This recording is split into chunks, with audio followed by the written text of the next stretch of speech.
Periods आते हैं तो उनको क्या क्या सावधानी रखनी चाहिए। स्पेशली परफ्यूम्स या हाई मेकअप ना करें, क्योंकि ये आपको नेगेटिविटी बहुत जल्दी अट्रैक्ट करेगा। कोई वाइट चीज़ हो तो उसको ना खाइए। कंसीव कर लिया, अब डॉक्टर ने सर्जरी बोली है, हम उसका मुहूर्त निकाल देते हैं किसी से पूछ के। This is very wrong approach. दो चीज़ों का मुहूर्त नहीं दिया हुआ, जन्म और मृत्यु। या कोई तंत्र बाधा तो नहीं है, या कोई दोष तो नहीं बना हुआ जिससे आप कंसीव नहीं कर पा रहे। ये परमात्मा के हाथ में है, आपके और मेरे हाथ में नहीं है। 36 गुण तो राम सीता जी के भी मिले थे, क्या उनकी मैरिज लाइफ अच्छी थी?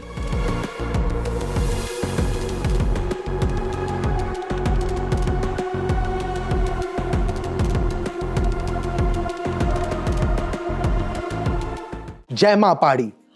आज हम बात करेंगे प्रेगनेंसी, पीरियड्स, मेनोपॉज, इनके बारे में कि क्या फीमेल्स को क्यों ये सब चीज़ें होती हैं।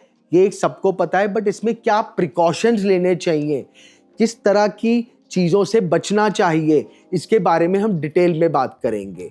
तो एस्ट्रो वैदिक कुंडली, प्लीज़ आप इसको फॉलो करें, सब्सक्राइब करें, बेल आइकॉन दबाएं, कमेंट्स करें और शेयर करें।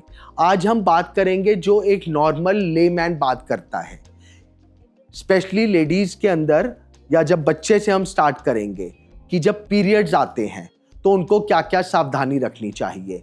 इसके अंदर कोई ज़्यादा वो नहीं है दिक्कत। आपको करना क्या है, पीरियड्स हैं तो बस आपको 5 दिन पूजा पाठ और इन सब से दूर रहना है। लेकिन इन टाइम पे ऊपरी बाधा, नज़र दोष के भी बहुत चांसेस होते हैं, तो चौराहे से बचकर चलिए। किसी भी चौराहे को ना टापिए। किसी के हाथ से दिया हुआ कोई वाइट चीज़ हो तो उसको ना खाइए। उस समय स्पेशली परफ्यूम्स या हाई मेकअप ना करें, क्योंकि ये आपको नेगेटिविटी बहुत जल्दी अट्रैक्ट करेगा। क्योंकि पीरियड्स के टाइम पे नेगेटिव एनर्जी बहुत जल्दी अट्रैक्ट करती है। तो मेकअप, परफ्यूम्स, बहुत हाई फैशन, इन सब चीज़ों से सावधान रहें। फिर भी अगर आपको जाना पड़ रहा है क्योंकि मैरिज सीजन है या कुछ भी है, we are running in a world now जहाँ पर आपको सामाजिक कार्य करने पड़ते हैं, देन टेक अ प्रिकॉशंस। अब उसके अंदर आप एक काम करिए, अगर आपको जाना भी पड़ रहा है, सब कुछ है, या तो कोई भी नमक की डली अपने जेब में रख के लेके चलिए, पर्स में लेके चलिए, जो डली वाला नमक आता है। This will help you to protect from all this things. साथ ही में अब अगर हम बात करते हैं कि जब फीमेल्स कंसीव करती हैं, कंसीविंग के टाइम पे ग्रह गोचर बहुत इंपॉर्टेंट रोल प्ले करते हैं। आज की तारीख में लोगों की शादियां हो रही हैं लेट, कंसीविंग में प्रॉब्लम आ रही है, तो ग्रह इसका बहुत इंपॉर्टेंट रोल प्ले करते हैं। स्पेशली अगर 5th हाउस और 11th हाउस में राहु का संबंध है तो, और राहु पीड़ित है, तो ये IVF का सूचक है या सेरोगेसी का सूचक है। तो आप इसको ज़रूर एनालाइज करें कि कुंडली में कहीं राहु का संबंध तो नहीं आ रहा है, या क्योंकि 5th हाउस का राहु पितृदोष भी देता है। पितृ तो कहीं आपसे रुष्ट नहीं है, इस वजह से तो कंसीव नहीं हो रही, या कोई तंत्र बाधा तो नहीं है, या कोई दोष तो नहीं बना हुआ जिससे आप कंसीव नहीं कर पा रहे। ये सब चीज़ें ध्यान रखिए। साथ में जो बहुत कॉमन आप लोग आजकल लोग पूछते हैं कि कंसीव कर लिया, अब डॉक्टर ने सर्जरी बोली है, हम उसका मुहूर्त निकाल देते हैं किसी से पूछ के। This is very wrong approach. कभी भी don't play with the destiny. मुहूर्त चिंतामणि शास्त्र में 2 चीज़ों का मुहूर्त नहीं दिया हुआ, जन्म और मृत्यु। ये परमात्मा के हाथ में है, आपके और मेरे हाथ में नहीं है। तो जन्म और मृत्यु का मुहूर्त ना पूछे, और ना ही कभी पूछना चाहिए। अगर मुहूर्त पूछना है तो कंसीविंग का मुहूर्त पूछिए। इसके पीछे भी कथा है, मैं आपको कथा बताता हूं। भृगु ऋषि ने एक मुहूर्त देखा कि इस मुहूर्त में मुझे संभोग करके अपने एक पुत्र उत्पत्ति करनी है, जो कि इस ब्रह्मांड को एक नया शास्त्र उसके नाम से चलेगा। लेकिन समय की त्रुटि के अनुसार वो अपने घर नहीं पहुंच पाए, तो मछुआरे की बेटी के साथ उन्होंने संभोग करा, विवाह करा, कि वो मुहूर्त ना निकल जाए। और जब वो बच्चा उत्पन्न हुआ तो वो थे पराशर ऋषि। जो हमारा ज्योतिष है ये उन्हीं की देन है, भरत पराशर होरा शास्त्र। तो मुहूर्त कंसीविंग का बहुत इंपॉर्टेंट होता है, आप उसको प्रधानता दीजिए। साथ ही में सर्जरी वाले मुहूर्त पूछना बंद करिए, क्योंकि आप नहीं प्ले करें तो अच्छा है, आप आने वाले बच्चे के भाग्य से प्ले कर रहे हैं। अब आते हैं बात मेनोपॉज की।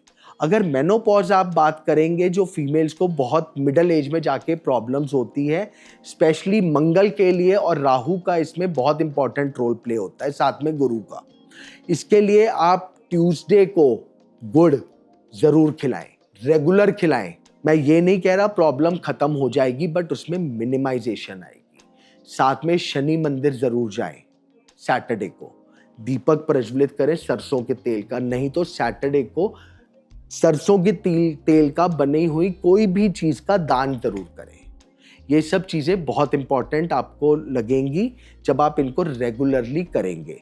मैं बीच में फिर बोलूँगा, अगर आपको मेरा ये अच्छा लग रहा है कंटेंट तो प्लीज़ कमेंट करिए, फॉलो करिए, सब्सक्राइब करिए और बेल आइकॉन ज़रूर दबाएं, और अपने फ्रेंड्स द्वारा सबको जितना हो सके शेयर करिए। और आपके कमेंट्स हमें बहुत इंपॉर्टेंट होते हैं, क्योंकि आपके कमेंट्स ही हमें नेक्स्ट टॉपिक लाने की प्रेरणा देते हैं।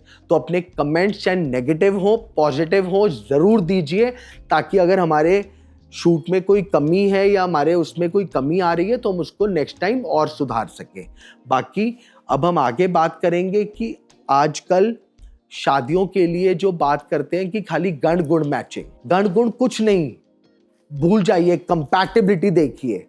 कुंडली में कंपैटिबिलिटी है हस्बैंड वाइफ की, लड़का लड़की की या नहीं, कंपैटिबिलिटी आप कैसे देखेंगे? 36 गुण तो राम सीता जी के भी मिले थे, क्या उनकी मैरिज लाइफ अच्छी थी? हमेशा कंपैटिबिलिटी देखी जाती है। कंपैटिबिलिटी के अंदर देखा जाता है सबसे पहले दोनों का लगन, लगन के में मित्रता है या नहीं, फिर आयु, विवाह का सुख, बच्चों का सुख, पैसा जो आज बहुत इंपॉर्टेंट रहा है, हमेशा रहा है और आज भी है और हमेशा रहेगा। उस कुंडली में पैसे का सुख कैसा है, घर का सुख कैसा है, क्या पता 7th हाउस, विवाह का सुख तो अच्छा है लेकिन घर का सुख पीड़ित है तो भी दिक्कत आएगी। आपसी रिलेशनशिप कैसे रहेंगे, बेड कंपैटिबिलिटी कैसे रहेगी, दोनों का नेचर कैसा है, आने वाली दशाएं कैसी हैं, ये सब बहुत इंपॉर्टेंट है। इसके हिसाब से आप लेके चले कि आपको मैच मेकिंग कंपैटिबिलिटी जोन के हिसाब से करनी है, बाकी गण गुण के हिसाब से नहीं। अगर ये सब चीजें आप फॉलो करते हैं तो एक फीमेल की जिंदगी में बहुत फायदा मिलेगा, क्योंकि नारी शक्ति सबसे प्रथम और सबसे इंपॉर्टेंट। देवी की उपासना करते रहिए और देखिएगा आपको जरूर अच्छे फल प्राप्त होंगे। जय मां पहाड़ी।